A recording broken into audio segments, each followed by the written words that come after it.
Bitcoin, a peer-to-peer electronic cash system. Satoshi Nakamoto Satoshin at gmx.com www.bitcoin.org. Abstract. A purely peer-to-peer version of electronic cash would allow online payments to be sent directly from one party to another without going through a financial institution.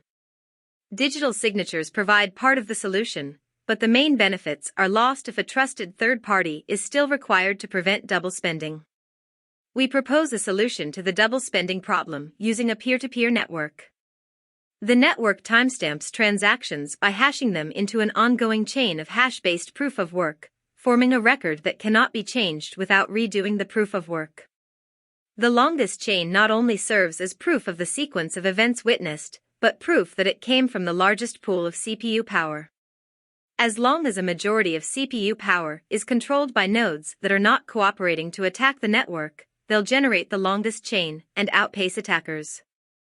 The network itself requires minimal structure.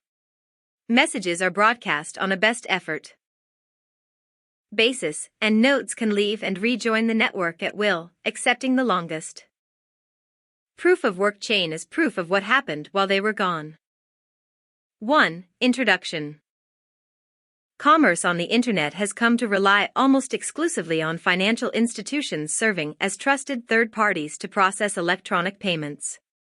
While the system works well enough for most transactions, it still suffers from the inherent weaknesses of the trust-based model. Completely non-reversible transactions are not really possible, since financial institutions cannot avoid mediating disputes.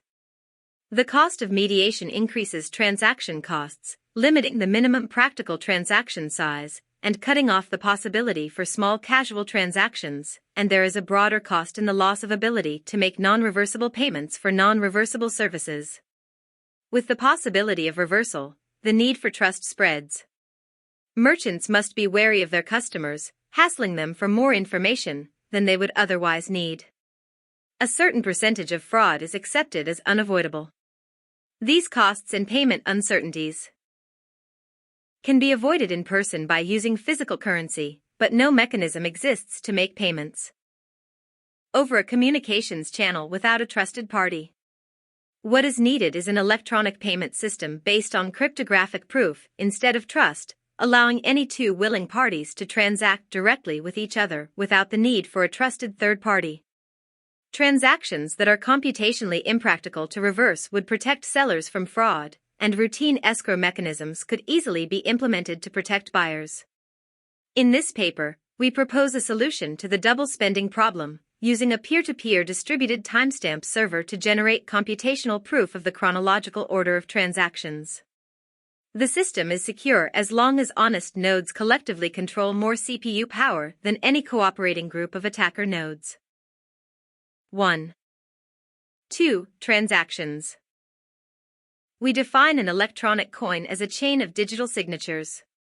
Each owner transfers the coin to the next by digitally signing a hash of the previous transaction and the public key of the next owner, and adding these to the end of the coin.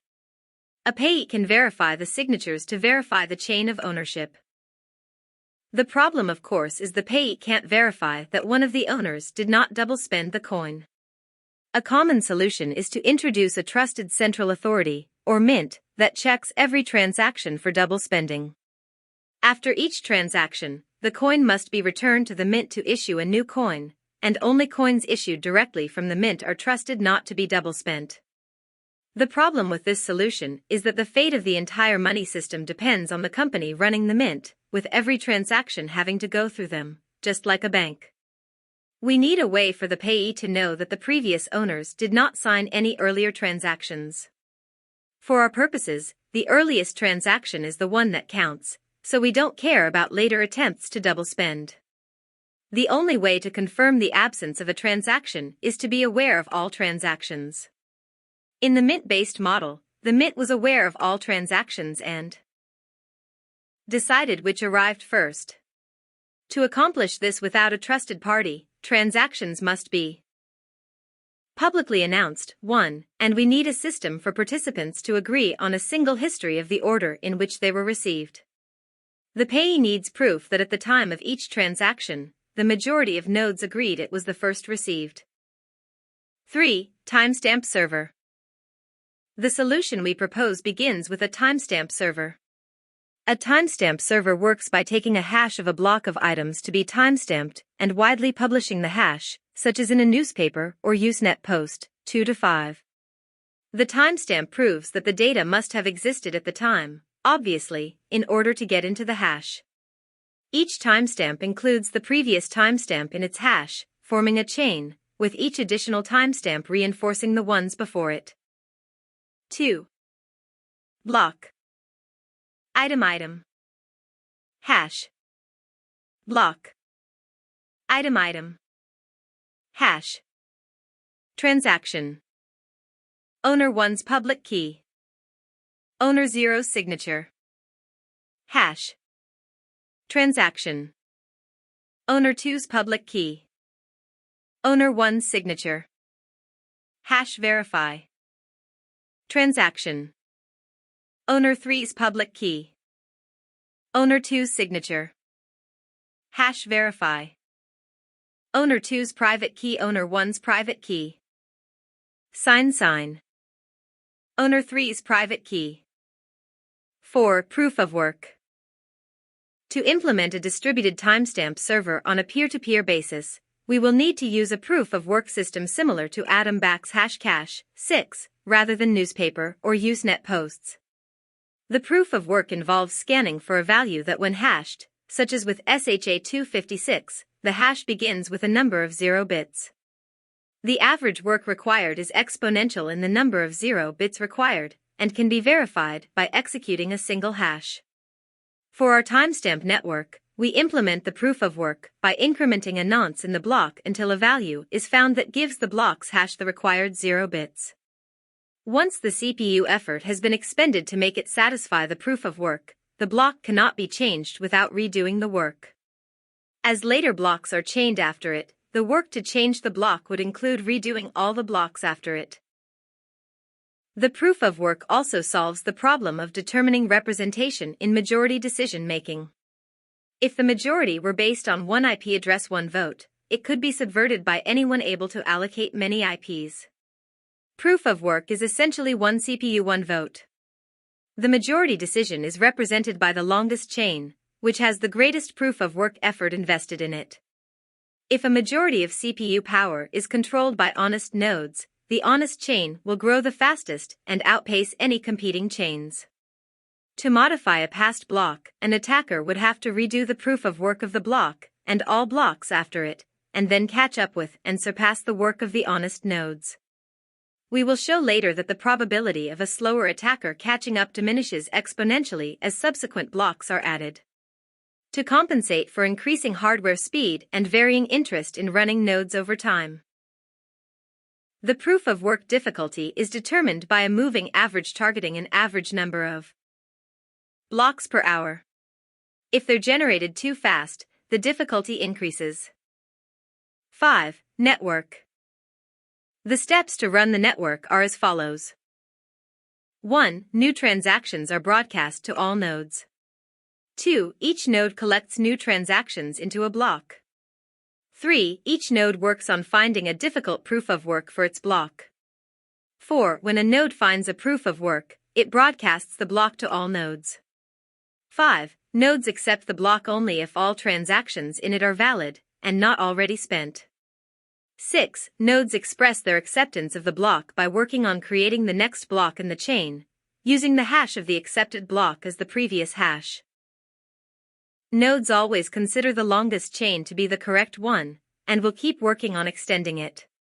If two nodes broadcast different versions of the next block simultaneously, some nodes may receive one or the other first. In that case, they work on the first one they received, but save the other branch in case it becomes longer. The tie will be broken when the next proof of work is found and one branch becomes longer. The nodes that were working on the other branch will then switch to the longer one. 3. Block. Previous hash nonce. TXTX. Block. Previous hash nonce. TXTX. New transaction broadcasts do not necessarily need to reach all nodes. As long as they reach many nodes, they will get into a block before long. Block broadcasts are also tolerant of dropped messages. If a node does not receive a block, it will request it when it receives the next block and realizes it missed one. 6. Incentive. By convention, the first transaction in a block is a special transaction that starts a new coin owned by the creator of the block. This adds an incentive for nodes to support the network and provides a way to initially distribute coins into circulation, since there is no central authority to issue them. The steady addition of a constant amount of new coins is analogous to gold miners expending resources to add gold to circulation. In our case, it is CPU time and electricity that is expended. The incentive can also be funded with transaction fees. If the output value of a transaction is less than its input value, the difference is a transaction fee that is added to the incentive value of the block containing the transaction. Once a predetermined number of coins have entered circulation, the incentive can transition entirely to transaction fees and be completely inflation-free. The incentive may help encourage nodes to stay honest. If a greedy attacker is able to assemble more CPU power than all the honest nodes, he would have to choose between using it to defraud people by stealing back his payments, or using it to generate new coins. He ought to find it more profitable to play by the rules, such rules that favor him with more new coins than everyone else combined, than to undermine the system and the validity of his own wealth. 7. Reclaiming disk space. Once the latest transaction in a coin is buried under enough blocks, the spent transactions before it can be discarded to save disk space. To facilitate this without breaking the block's hash, transactions are hashed in a Merkle tree, 725, with only the root included in the block's hash. Old blocks can then be compacted by stubbing off branches of the tree. The interior hashes do not need to be stored. A block header with no transactions would be about 80 bytes.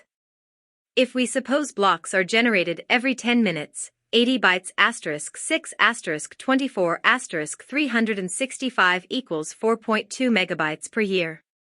With computer systems typically selling with 2 gigabytes of RAM as of 2008, and Moore's law predicting current growth of 1.2 gigabytes per year, storage should not be a problem even if the block headers must be kept in memory. 4. Block header, block hash. Previous hash nonce. Hash 01. Hash 0 hash 1 hash 2 hash 3. Hash 23. Root hash. Hash 01. Hash 2. TX3. Hash 23. Block header, block hash. Root hash. Transactions hashed in a Merkle tree after pruning TX0-2 from the block. Previous hash nonce. Hash 3. TX0 TX1 TX2 TX3. 8. Simplified payment verification. It is possible to verify payments without running a full network node. A user only needs to keep a copy of the block headers of the longest proof-of-work chain, which he can get by querying network nodes until he's convinced he has the longest chain, and obtain the Merkle branch linking the transaction to the block it's timestamped in. He can't check the transaction for himself, but by linking it to a place in the chain, he can see that a network node has accepted it, and blocks added after it further confirm the network has accepted it. As such, the verification is reliable as long as honest nodes control the network, but is more vulnerable if the network is overpowered by an attacker. While network nodes can verify transactions for themselves, the simplified method can be fooled by an attacker's fabricated transactions for as long as the attacker can continue to overpower the network. One strategy to protect against this would be to accept alerts from network nodes when they detect an invalid block, prompting the user's software to download the full block and alerted transactions to confirm the inconsistency. Businesses that receive frequent payments will probably still want to run their own nodes for more independent security and quicker verification. 9. Combining and splitting value. Although it would be possible to handle coins individually, it would be unwieldy to make a separate transaction for every cent in a transfer. To allow value to be split and combined, transactions contain multiple inputs and outputs. Normally there will be either a single input from a larger previous transaction, or multiple inputs combining smaller amounts, and at most two outputs, one for the payment and one returning the change, if any, back to the sender. It should be noted that fan-out, where a transaction depends on several transactions, and those transactions depend on many more, is not a problem here. There is never the need to extract a complete standalone copy of a transaction's history. 5. Transaction. In. In-out. #01. #2 #3. #23. Block header. Merkle root. Previous #nonce. Block header. Merkle root. Previous #nonce. Block header. Merkle root. Previous #nonce. Merkle branch for TX3. Longest proof of work chain. TX3. 10. Privacy. The traditional banking model achieves a level of privacy by limiting access to information to the parties involved and the trusted third party. The necessity to announce all transactions publicly precludes this method, but privacy can still be maintained by breaking the flow of information in another place, by keeping public keys anonymous. The public can see that someone is sending an amount to someone else, but without information linking the transaction to anyone. This is similar to the level of information released by stock exchanges, where the time and size of individual trades, the tape, is made public, but without telling who the parties were. As an additional firewall, a new key pair should be used for each transaction to keep them from being linked to a common owner. Some linking is still unavoidable with multi-input transactions, which necessarily reveal that their inputs were owned by the same owner. The risk is that if the owner of a key is revealed, linking could reveal other transactions that belong to the same owner. 11. Calculations. We consider the scenario of an attacker trying to generate an alternate chain faster than the honest chain. Even if this is accomplished, it does not throw the system open to arbitrary changes, such as creating value out of thin air or taking money that never belonged to the attacker. Nodes are not going to accept an invalid transaction as payment, and honest nodes will never accept a block containing them. An attacker can only try to change one of his own transactions to take back money he recently spent. The race between the honest chain and an attacker chain can be characterized as a binomial random walk.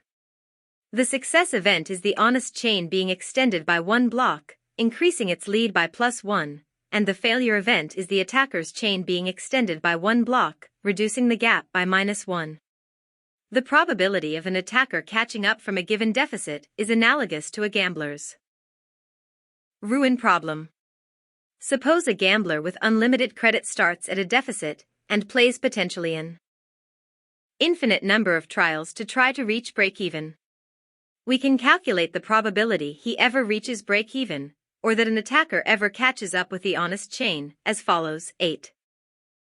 P equals probability an honest node finds the next block. Q equals probability the attacker finds the next block. QZ equals probability the attacker will ever catch up from Z blocks behind. QZ equals 1 if P less than or equal to QQ/PZ if PQ. 6. Identities transactions trusted third-party counterparty public. Identities transactions public. New privacy model. Traditional privacy model.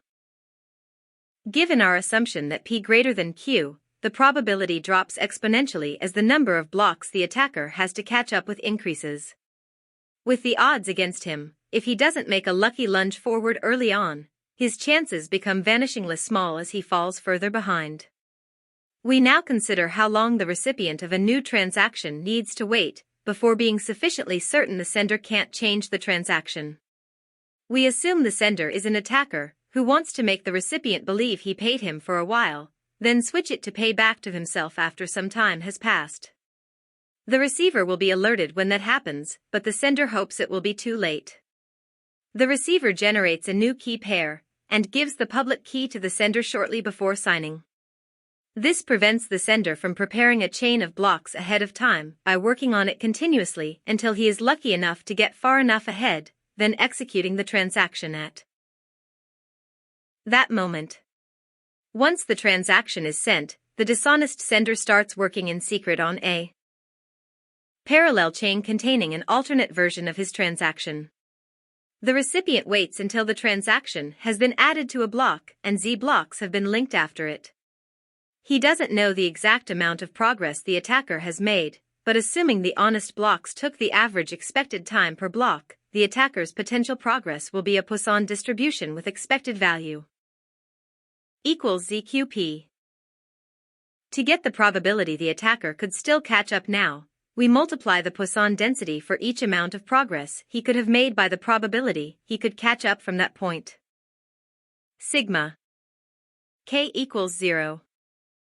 Infinity K E K Q slash PZK if K less than or equal to Z1 if KZ. Rearranging to avoid summing the infinite tail of the distribution. 1 sigma K equals 0. ZKE K 1 Q slash PZK. Converting to C code. Hashtag include math.h double attacker success probability, double Q, int Z, double P equals 1.0 Q, double lambda equals Z asterisk, Q slash P, double sum equals 1.0, int I K 4, K equals 0, K equals Z, K plus plus, double Poisson equals EXP, lambda, 4, I equals 1, I equals K, I plus plus, Poisson asterisk equals lambda slash I, sum dash equals Poisson asterisk, 1 pow, Q slash P, ZK, return sum. 7. Running some results, we can see the probability drop off exponentially with Z. Q equals 0.1 Z equals 0 P equals 1.0000000 Z equals 1 P equals 0.2045873 Z equals 2 P equals 0.0509779 Z equals 3 P equals 0.0131722 Z equals 4 P equals 0.0034552 Z equals 5 P equals 0.0009137 Z equals 6 P equals 0.0002428 Z equals 7 P equals 0.0000647 Z equals 8 P equals 0.0000173 Z equals 9 P equals 0.0000046 Z equals 10 P equals 0.0000012. Q equals 0.3 Z equals 0 P equals 1.0000000 Z equals 5 P equals 0.1773523 Z equals 10 P equals 0.0416605 Z equals 15 P equals 0.0101008 Z equals 20 P equals 0.0024804 Z equals 25 P equals 0.0006132 Z equals 30 P equals 0.0001522 Z equals 35 P equals 0.0000379 Z equals 40 P equals 0.0000095 Z equals 45 P equals 0.0000024 Z equals 50 P equals 0.0000006. Solving for P less than 0.1%. P 0.001 Q equals 0.10 Z equals 5 Q equals 0.15 Z equals 8 Q equals 0.20 Z equals 11 Q equals 0.25 Z equals 15 Q equals 0.30 Z equals 24 Q equals 0.35 Z equals 41 Q equals 0.40 Z equals 89 Q equals 0.45 Z equals 340. 12. Conclusion. We have proposed a system for electronic transactions without relying on trust. We started with The usual framework of coins made from digital signatures, which provides strong control of ownership but is incomplete without a way to prevent double spending. To solve this, we proposed a peer-to-peer network using proof of work to record a public history of transactions. That quickly becomes computationally impractical for an attacker to change if honest nodes control a majority of CPU power.